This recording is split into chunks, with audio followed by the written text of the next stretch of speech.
7. How are you? Hope you're fine. This is Teacher Maribel and I am here to discuss with you the different levels of biological organization. We will be exploring life from its basic unit, which is the cell, up to the most complex, which is the biosphere. As we all know, the branch of science which deals with the study of all organisms on Earth is biology. Biology is formed from two Greek words, bios, which means life, and logos, which means study. And to understand life better, we need to study from its basic unit to the most complex one. And we will continue our discussion after this music break. Don't go away, for I'll be back after a minute.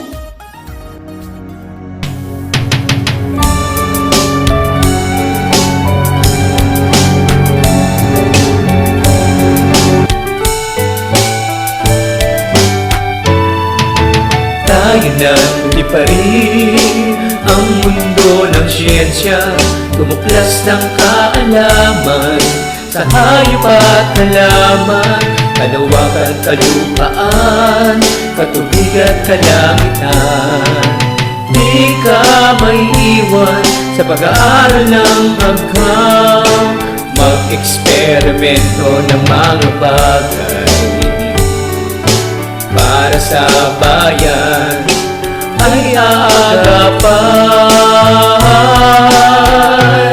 Ikaw ang batang scientist, ikaw ang batang scientist, ang pag-asa ng bayan.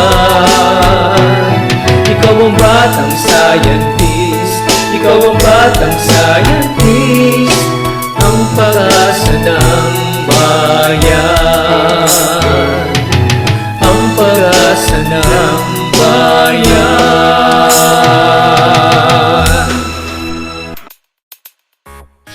Welcome back! Did you know that all living things exhibit a unique and complex hierarchical organization? This means that living things are highly organized and structured, and thus they follow a hierarchy or level. Starting from the lowest to the highest level, the hierarchy of life is organized from cell, tissue, organ system, organism, population, community, ecosystem, and biosphere. These different levels of organization are interconnected to each other, and the absence of one level may prevent the existence of the other level. These levels work hand in hand, making life possible to exist. One concrete example of a living thing is you. You are composed of many parts and each part has a specific function. All parts are interrelated and necessary for your continuous existence on this planet. It is guided by the rule, one for all for one, because these parts of your body cannot work alone. Instead, all parts work as a whole.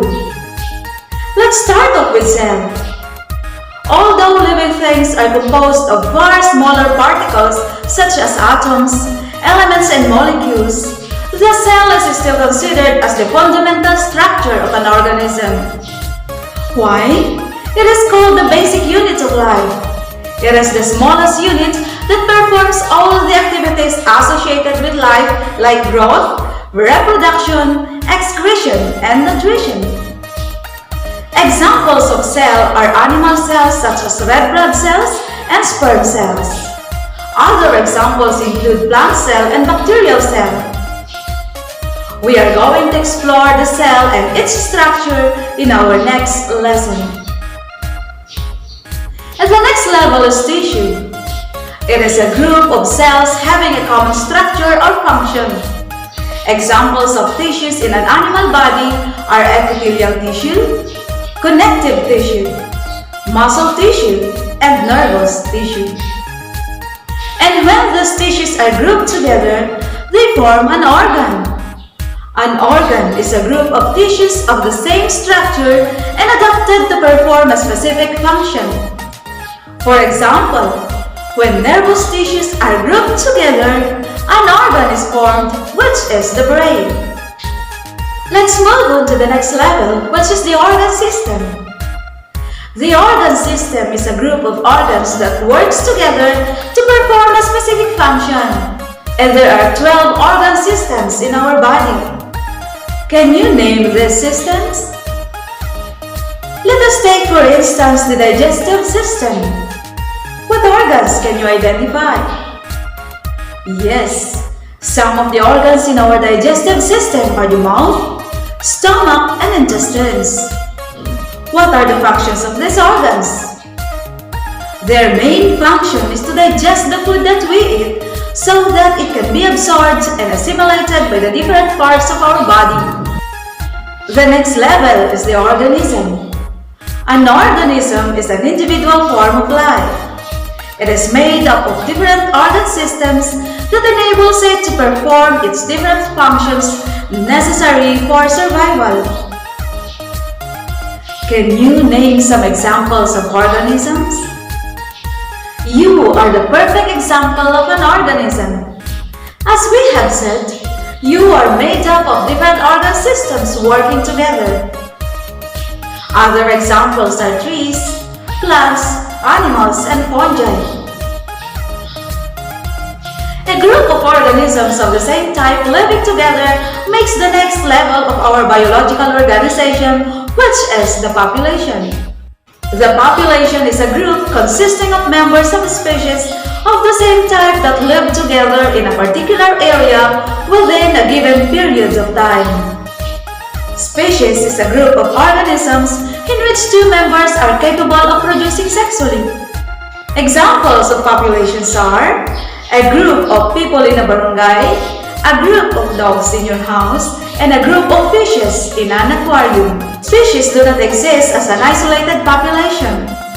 Most populations of species interact with other groups of species, and these interactions form the next level, which is the community. A community is the association of different populations of species living and interacting together at the same time and place. Now let's move on to the next level, which is the ecosystem. The ecosystem is a community of living organisms and the non-living components. An ecosystem consists of all living things in a particular place that depend on the abiotic or the non-living components like air, water, soil, and sunlight for survival. Moving on to the next level, which is the highest level in the organization of life, is the biosphere. The biosphere encompasses all life on Earth and the places where life exists. It is the space on and near the Earth's surface that contains and supports living organisms. And now let us summarize what we have learned. Biology is the branch of science which deals with the study of life of all organisms on Earth. The biological levels of organization are arranged in ascending order or from the lowest to the highest level, which include cells, tissues, organs, organ systems, organism, population, community, ecosystem, and biosphere. And to test your understanding on our lesson, I would like you to answer the following questions. First, what is the basic unit of life? If your answer is cell, you are correct. Second question, what do we call the group of cells performing the same function? You're right. The answer is tissue. A community of living organisms and the non-living components is called blank. You're right. A community of living organisms and the non-living components is called an ecosystem. The brain and the heart of animals and the roots and leaves of plants are examples of blank. You're correct. These are examples of organs. And the last question, what do we call the association of different populations of species living and interacting together at the same time and place? If your answer is community, then you are correct. So this is all for now, my dear grade 7 learners, and I hope you enjoyed our discussion. And before we end up this video lesson, let me leave you this message. While each organisms tend to vary in size, form, and function, still, no one lives alone and no one can live alone. Each organism somehow depends on the life of other living organisms and non-living factors for survival. And that ends our lesson for this week. Once again, this is Teacher Maribel serving you with much love.